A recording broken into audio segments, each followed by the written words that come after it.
ketika pertumbuhannya bagus, pertumbuhannya optimal, tunas baru yang ini besar, dan ketika tunas baru ini mencapai ukuran 1/3 atau 1/4 dari batang yang normalnya, batang yang tuanya, kita ganti dengan pupuk pembungaan. Dan disitulah biasanya kunci keberhasilan untuk membungakan anggrek Cattleya. Pemupukan itu berbeda-beda tekniknya dan juga dosisnya, disesuaikan dengan kondisi atau fase pada anggrek Cattleya. Kita racik dulu pupuknya. Assalamualaikum warahmatullahi wabarakatuh. Selamat berjumpa kembali di Kebun Tetangga Channel. Kali ini kita akan berbagi cara bagaimana menanam, memperbanyak, dan merawat anggrek Cattleya dari mulai usia seperti ini ke remaja, dewasa, sampai berbunga. Cara pemupukannya, cara merawatnya, dan yang lain sebagainya kita akan bahas tuntas di sini. Jadi ditekan dulu tombol like-nya dan juga tombol subscribe buat yang belum subscribe sekarang juga. Sekarang kita lanjut ke tutorialnya. Kita dahulukan cara penanaman anggrek Cattleya dari awal pembibitan. Untuk memperbanyak anggrek Cattleya biasanya dilakukan dari semai biji di lab tentunya ya, di laboratorium, ataupun dari kultur jaringan. Tanaman indukan yang bagus, yang berkualitas, dipotong bagian tangkainya lalu diperbanyak melalui metode kultur jaringan, ataupun yang sudah berbunga seperti ini kemudian dikawinkan dengan satu jenis atau dengan jenis yang lainnya dan menghasilkan biji. Nanti bijinya itu disemai di media kultur jaringan dan dilakukan di lab tentunya, di laboratorium. Nanti di lab setelah dikultur menghasilkan anakan-anakan seperti ini yang sudah siap beredar di pasaran dan sudah bisa kita tanam. Untuk yang masih botolan cukup beresiko, cukup sulit menanamnya karena tingkat kematiannya cukup tinggi. Jadi kita lebih aman menanam fase seedling seperti ini. Ini kondisinya seedling pra remaja atau peralihan dari usia seedling ke usia remaja. Sebesarnya kurang lebih ini lebih aman untuk kita tanam di skala rumahan. Selain dengan cara seperti itu, perbanyakannya bisa juga dengan melakukan split batang atau pecah rumpun. Jika punya anggrek Cattleya yang sudah banyak rumpunannya seperti ini, kita bisa pecah rumpunnya dan bisa kita perbanyak, bisa kita tanam. Kita akan coba dua-duanya. Yang pertama kita cara menanam dari bibit seedling seperti ini, bibit anakan. Nanti setelah ini baru ke split batang. Untuk menanam anggrek Cattleya kurang lebih sama seperti anggrek tipe epipit yang lainnya. Dia membutuhkan sirkulasi udara yang bagus. Jadi jika teman-teman ada tempat untuk menempel di pohon ataupun di tempat yang lain yang bisa ditempel, ini lebih aman ditempel aja agar kebutuhan anginnya tercukupi. Kebutuhan anginnya bagus. Yang mau anggrek ini sebesar ini kita juga ready, harganya murah, hanya Rp150.000. Dapat 10 plant seperti ini. Ukurannya seedling pra remaja ya, peralihan dari seedling ke remaja. Dan ini harus segera direpotting. Jika sudah seperti ini akarnya, kita repotting ke pot yang lebih besar. Kita isi dulu setengah bagian dengan media tanam, kemudian kita masukkan anggreknya di tengah dan tambahkan media tanam sampai penuh, sampai batas pangkal batang. Nah, sudah, tinggal disiram. Untuk pot, jika ingin atau rencananya direpotting kembali, saya sarankan memakai soft pot seperti ini ya, agar lebih mudah mengontrol akar karena memang transparan, dan juga lebih mudah direpotting nantinya ketika sudah besar. Usia 1 tahun berikutnya ini bisa kita repotting ke pot yang lebih besar jika akar sudah memenuhi pot. Tapi jika tidak mau banyak repotting atau cukup sekali repotting, kita harus menempatkan pada pot dengan sirkulasi udara yang banyak seperti yang ini.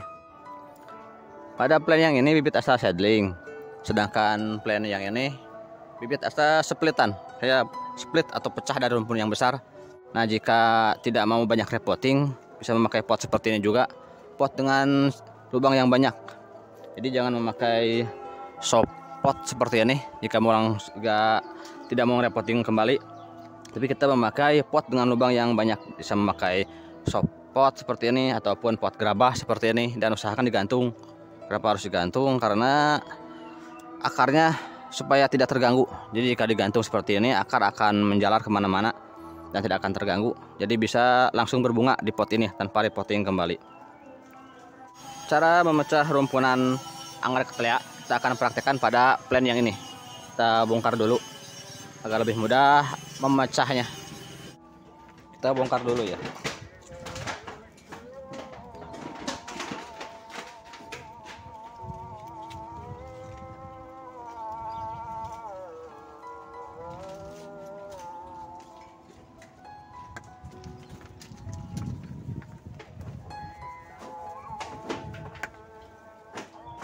Nah, ini rumpunannya cukup banyak, bisa kita split, kita potong beberapa bagian. Minimalnya 3 batang per rumpun ya, untuk batas minimalnya, agar tidak terlalu sedikit.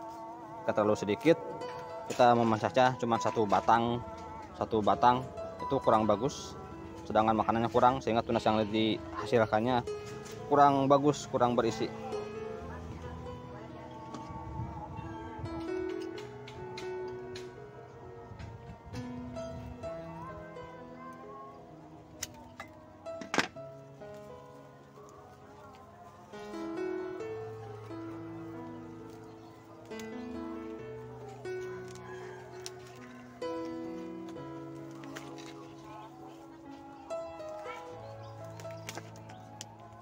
Nah, ini sudah kita ambil minimal 3 batang atau 2 batang seperti ini, gak apa-apa. Nah, 2 batang dan 2 tunas. Jika media tanamnya masih bagus, disertakan aja. Jika sudah jelek atau kurang bagus media tanamnya, kita buang aja. Kita ganti dengan media tanam yang baru. Anggreknya sudah saya pecah. Menjadi 5 bagian. Minimalnya seperti ini ya. Ini paling minimal atau idealnya 3 blub. Dan untuk menghindari infeksi jamur, kita tambahkan fungisida pada bekas potongan.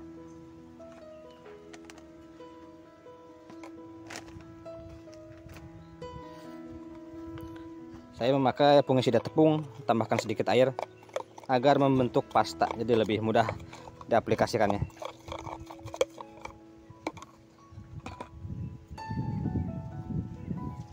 Nah, kita oleskan pada bekas potongan.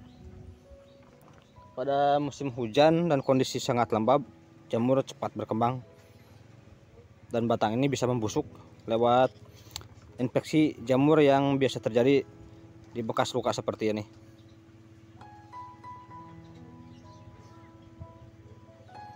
Tunggu selama beberapa menit sampai bekas potongannya mengering, sampai fungisida yang kita berikan di bekas potongan ini mengering, lalu kita tanam. Setelah bekas lukanya mengering, kita bisa langsung tanam di pot yang sudah kita siapkan sebelumnya.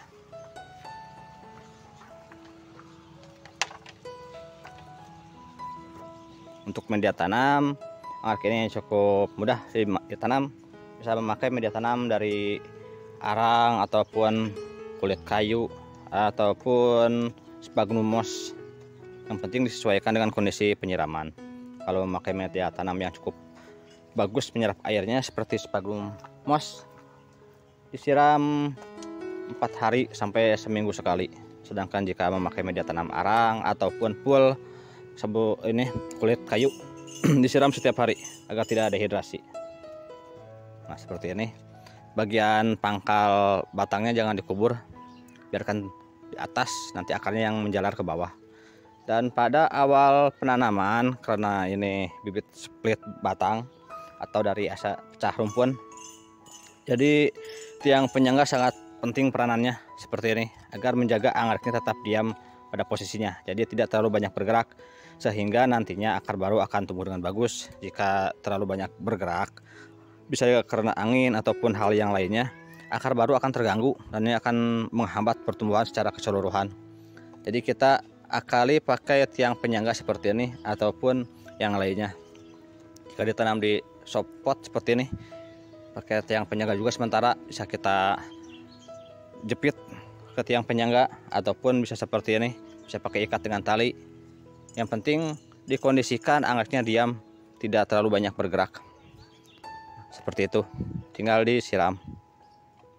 Nah, ini sudah saya ikat ke tiang penyangganya. Anggrek ini membutuhkan sirkulasi udara yang bagus, membutuhkan angin yang bagus.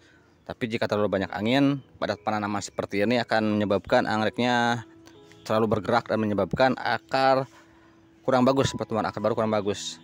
Dengan tali seperti ini, jadi pertumbuhan akar tetap aman dan anggrek pun bisa tumbuh dengan bagus. Makanya sebagian besar ketelia memakai tali seperti ini ya. Jadi untuk menjaga anggrek tetap diam. Biarpun digoyang-goyang seperti ini, anggreknya tetap diam pada posisinya. Jadi pertumbuhan akar tidak terganggu. Sekarang kita lanjutkan ke tahapan pemupukan.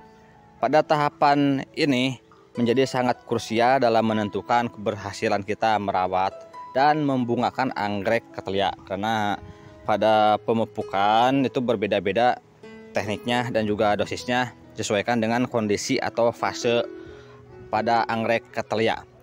Kita racik dulu pupuknya. Untuk yang berbunga dan yang mau dibungakan kita berikan pupuk bunga, pupuk pembungaan. Dosisnya 1 sendok makan untuk 5 liter air bersih. Sedangkan untuk yang belum berbunga atau yang belum kita bungakan, kita berikan pupuk pertumbuhan. Dosisnya kurang lebih sama 1 sendok makan untuk 5 liter air bersih. Karena ini pakai 2 liter, jadi saya berikan setengahnya aja. Atau bisa juga memakai sendok teh, 1 sendok teh untuk 2 liter air bersih. Dilarutkan seperti ini. Kita dahulukan ke plant yang kecil ya, plant yang belum berbunga. Nah, kita memakai pupuk yang ini, pupuk untuk pertumbuhan. Dosis seperti yang tadi saya katakan, 1 sendok makan untuk 5 liter ataupun 1 sendok teh untuk 2 liter air bersih. Dan ini dosis untuk plant dewasa seperti ini. Jika pada plant yang masih kecil atau yang baru kita split seperti ini, baru kita tanam, ini kondisinya sudah dewasa, cuman baru kita split, jangan diberikan pupuk dosis tinggi, kita berikan pupuk dosis rendah. Jadi untuk tanaman yang masih fase seedling ataupun yang baru kita repotting, kita tambahkan lagi air. Ini air bersih 1 liter, kita tambahkan pupuk yang sudah kita racik tadi. Boleh 1 berbanding 1 ataupun 1 berbanding 2, 1 liter air bersih, 2 liter larutan pupuk. Nah, ini untuk plant yang masih kecil, jadi tidak terlalu tinggi dosisnya. Caranya boleh disiram, boleh juga disemprot. Misal seperti ini, kita siramkan aja seperti ini, ataupun boleh juga kita semprotkan dengan sprayer pada plant yang masih kecil ya, masih baby seperti ini, masih fase seedling, ataupun yang baru kita repotting seperti yang ini. Nanti perbedaannya, jika setelah tumbuh tunas baru dan tunasnya sudah mencapai ukuran maksimal seperti ini, bisa berikan pupuk dengan dosis tinggi. Pupuk dengan konsentrasi 1 sendok teh untuk 2 liter air. Nah, seperti ini aja, disiramkan ke media tanam ataupun boleh disemprot juga di pagi atau sore hari. Kita lanjutkan ke plant yang sudah lebih besar. Yang ini kondisinya udah dewasa. Sudah dewasa tapi belum siap dibungakan karena belum tumbuh tunas baru ya. Nanti tunggu tunas baru, dari sini itu bisa kita langsung pembungaan. Jadi sementara untuk plant yang seperti ini kita berikan pupuk pertumbuhan dengan dosis yang cukup tinggi, dosis yang ini. Caranya disiram seperti ini aja. Nah, seperti ini, ataupun disemprot juga boleh. Untuk yang sedang berbunga atau tanaman yang akan kita pacu pembungaannya, kita berikan pupuk pembungaan dengan dosis 1 sendok makan untuk 5 liter air bersih. Caranya disiram, jangan disemprot. Kalau pada yang kecil-kecil, pada plant kecil tadi boleh disemprot, tapi pada fase seperti ini, pada fase berbunga, sebaiknya disiram aja, jangan disemprot, untuk menghindari cairan pupuk terkena bunga. Itu bisa menyebabkan gosong. Pada sebagian tanaman ada yang tahan dengan pupuk kimia, ada juga yang tidak tahan dengan pupuk kimia. Jadi lebih aman bila kita siram aja atau kita rendam juga, tidak apa-apa seperti ini. Seperti ini aja cukup. Simpan kembali di tempat semula. Sedangkan untuk plant pasca bunga seperti ini. Ini pasca berbunga ataupun pada plant yang dewasa siap dibungakan, Caranya sama. Caranya kita memakai pupuk pertumbuhan dulu, jangan memakai pupuk pembungaan sampai keluar tunas baru. Sampai tunas barunya kurang lebih 1/3 atau 1/4 dari ukuran normal. Misal ukuran normalnya ini 1 jengkal, tunas barunya sudah sebesar ini, setinggi ini, baru kita ganti pupuk pembungaan. Sementara seperti ini, sebelum tumbuh tunas baru kita berikan pupuk pertumbuhan. Persisnya yang ini, jangan yang encer. Kalau yang dosis rendah kurang cocok untuk tanaman dewasa seperti ini. Kenapa tidak diberi pupuk pembungaan? Karena jika diberikan pupuk pembungaan, pertumbuhannya akan kurang bagus, pertumbuhan tunas barunya. Jadi pada anggrek Cattleya dia hanya berbunga dari tunas baru, dan itu pun jika tunas barunya cukup besar, cukup jumbo, dan bisa membawa cadangan makanan atau menampung cadangan makanan untuk pembungaan. Makanya ketika plant pasca berbunga seperti ini ataupun yang dewasa yang siap dibungakan, jangan buru-buru diberikan pupuk pembungaan, tapi berikanlah pupuk pertumbuhan agar tunas barunya besar. Ketika pertumbuhannya bagus, pertumbuhannya optimal, tunas baru yang ini besar, dan ketika tunas baru ini mencapai ukuran 1/3 atau 1/4 dari batang yang normalnya, batang yang tuanya, kita ganti dengan pupuk pembungaan. Dan disitulah biasanya kunci keberhasilan untuk membungakan anggrek Cattleya. Jika kita memaksakan pupuk pembungaan, khawatirnya tunas baru yang di sini keluarnya kecil dan itu akan gagal berbunga. Biarpun kita paksa kita berikan pupuk pembungaan, tapi karena jika tunas barunya ini kurang bagus, kecil, batangnya kecil dan kurang berisi, itu tidak akan berbunga. Dia akan berakhir seperti ini, amplop dengan amplop yang kosong tanpa isi. Dan disitulah titik krusialnya ya, fase krusialnya untuk membungakan anggrek Cattleya. Untuk pupuknya, jika tidak ada Gandasil, bisa juga pakai merek yang lain, bisa pakai Gromor atau Gaviota ataupun yang lainnya yang biasa digunakan untuk anggrek. Jika teman-teman mau membeli anggrek kayak pupuk ini, sudah saya sematkan linknya di sini, di kiri bawah layar Anda. Tinggal diklik aja tautannya di sini. Dan jika di teman-teman tidak ada pupuk ini yang di luar Indonesia khususnya, bisa memakai alternatif yang lain. Kalau di Indonesia ini cukup mudah ditemui, cukup banyak ditemukan di pasaran. Sekian aja dulu dari saya, mudah-mudahan bermanfaat. Jangan lupa ditekan tombol like-nya sekarang juga, dan juga tombol subscribe buat yang belum subscribe. Wassalamualaikum warahmatullahi wabarakatuh.